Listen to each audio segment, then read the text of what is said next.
ce que le poids finit par éteindre. Car même le feu le plus sacré s'épuise sous trop de cendres.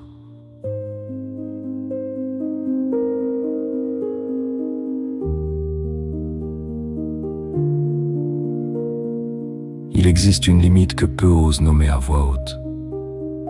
Un point où l'amour, trop lourd, cesse d'être un refuge sûr. On croit que la douleur prouve l'intensité de ce qu'on ressent. Mais la douleur répétée n'est pas la preuve. Elle est l'usure. Chaque cœur porte une capacité, jamais infinie, à absorber le poids.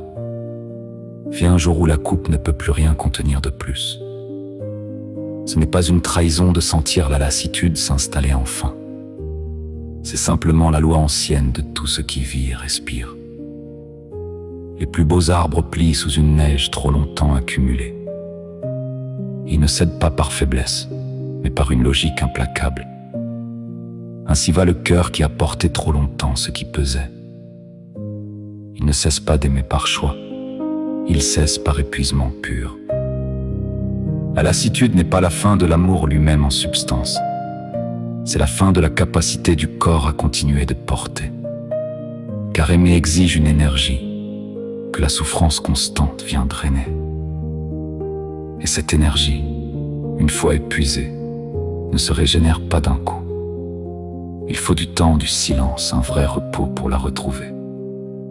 Personne ne devrait culpabiliser d'avoir atteint cette limite si humaine et réelle.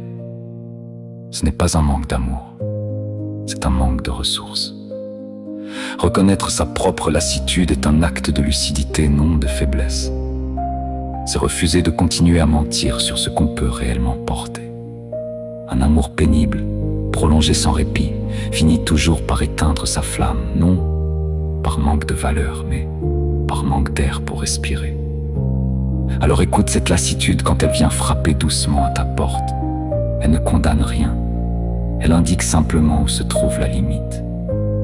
Et connaître sa limite est peut-être le plus grand acte d'amour envers soi. Car se protéger n'est jamais une trahison de ce qu'on a ressenti.